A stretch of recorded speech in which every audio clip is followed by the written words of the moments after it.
Have you ever heard developers say, well, it works on my machine while an operation engineer is struggling to keep the website online at 3 a.m. in the morning? The single sentence perfectly describes a huge problem in the software world, the wall of confusion. In this lesson, we are going to tear down that wall. We are going to explore what DevOps really is. And I promise you, it's not just a job or title or a tool, it's a game changing philosophy. Alright, let's look at the core of what we are trying to achieve. This image perfectly captures the entire DevOps story in two parts. On the left hand side, we see an engine, and on the right, we see the victory. Let's start with the engine on the left hand side.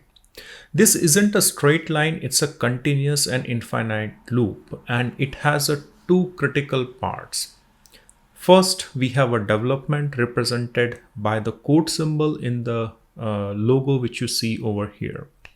This is where the innovation happens. It's our developers writing new feature, fixing bugs, and building the value that our customer will eventually use. Then we have an operation represented by a gear symbol on this particular diagram.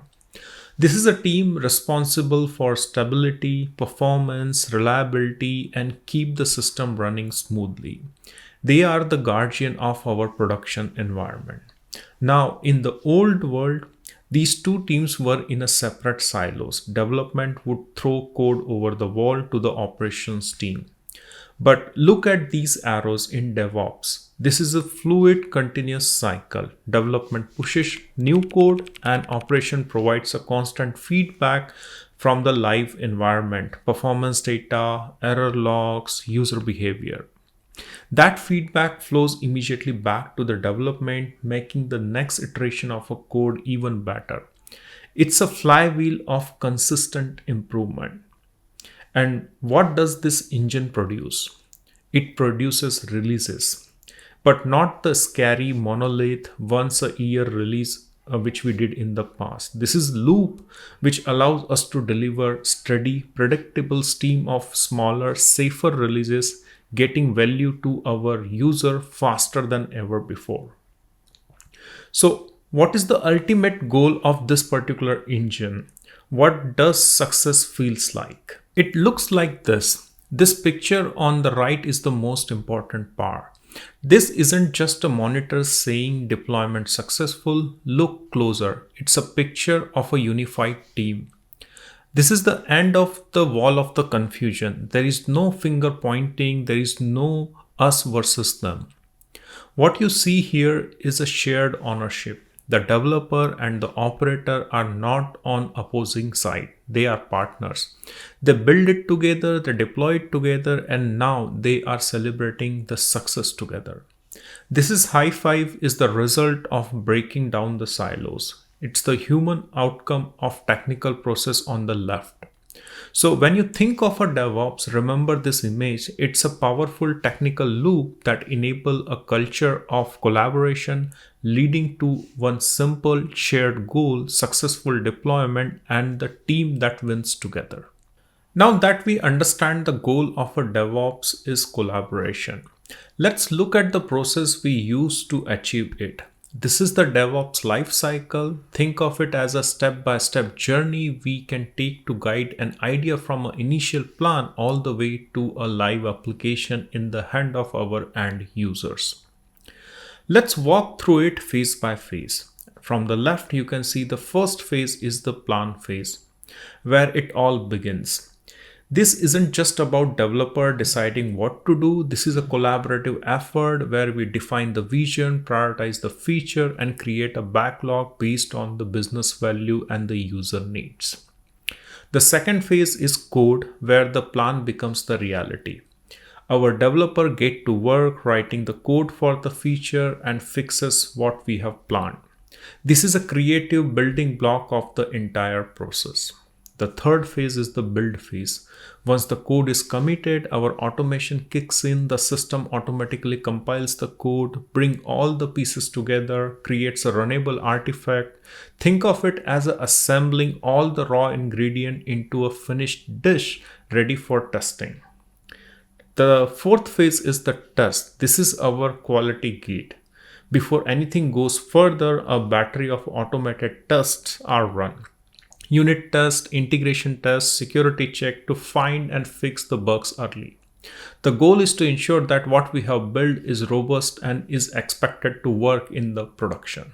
The next phase is the release. Once the application passes all the tests, it's packaged up and declared as a release candidate. We now have a version control validated artifact that is ready to be deployed into the production environment. The next phase is the deploy. This is the moment of a truth. With push of a button, we deploy our application into the production environment. And thanks to the automation, this process is fast, repeatable, and safe. After that, the next phase comes, which is operate. Our job isn't over once we deployed our code in live. We need to handle the operation. This involves maintaining the infrastructure, managing the accesses, and ensuring that application runs smoothly for all of our end user. The next phase is monitoring. While it's operating in production, we are constantly watching. We monitor application performance, server health, error rates, and user activity. We need to know what's happening in real time. And this brings us to the most critical part of this entire DevOps life cycle, which is feedback. All the data from our monitoring combined with the direct feedback from our end users becomes an invaluable insight. Is the app slow? Are people using the new feature which we have just deployed? Is something crashing? Now look at where the feedback goes. There is a big arrow at the bottom shows us that this process is a loop. It repeats. It's a continuous cycle of improvement. But even more importantly, look at the small arrow pointing from a feedback directly back into the code phase. This is a secret sauce of our DevOps agility. We don't have to wait for 3 months to act on what we have learned. The insight we gain from monitoring our application immediately made available to the development team so that they can work on this particular improvement or the new feature. So the DevOps lifecycle isn't just a set of steps. It's a fast, automated, continuous loop designed for one thing: to learn, adapt, deliver value to our end user as quickly, as safely as possible. Let's focus on the code phase a bit more. In our last slide, we saw how the entire DevOps lifecycle is a continuous loop with the crucial feedback flowing right back into the code phase. Now let's double click on that phase, because in modern DevOps, code means so much more than that what you think. As you can see in this particular diagram, the code is the central hub. Everything radiates from it and interacts with it. This is because DevOps isn't just about tools, it's about managing your entire process as a code. Let's quickly take a look. What does it means? We have our application code which lives in version control systems like GitHub or GitLab, or even some companies uses Bitbucket. This is our single source of a truth. But we also write code to define our infrastructure using the tools like Terraform and Ansible. This is an infrastructure as a code. We write code in the form of Docker files as well to create containers, ensuring that our application environment is consistent everywhere. And we write code for our CI/CD pipeline using tools like Jenkins, GitHub Action, GitLabs, telling our automation exactly how to build, test, deploy our application. The key takeaway is this: in DevOps world, almost everything is a code file. The application, the infrastructure, the configuration, the deployment pipeline, it's all versioned, tested, and managed just like any other piece of a code. So we have all of our code and a powerful ecosystem to deploy that particular code. But where does everything actually runs? And that's where the major cloud vendor comes in. Platform like Amazon Web Service, AWS, Microsoft Azure, Google Cloud provides on-demand infrastructure. The virtual servers, databases, network that our application need to go live into the production environment. Our DevOps tools are the bridge to these platforms.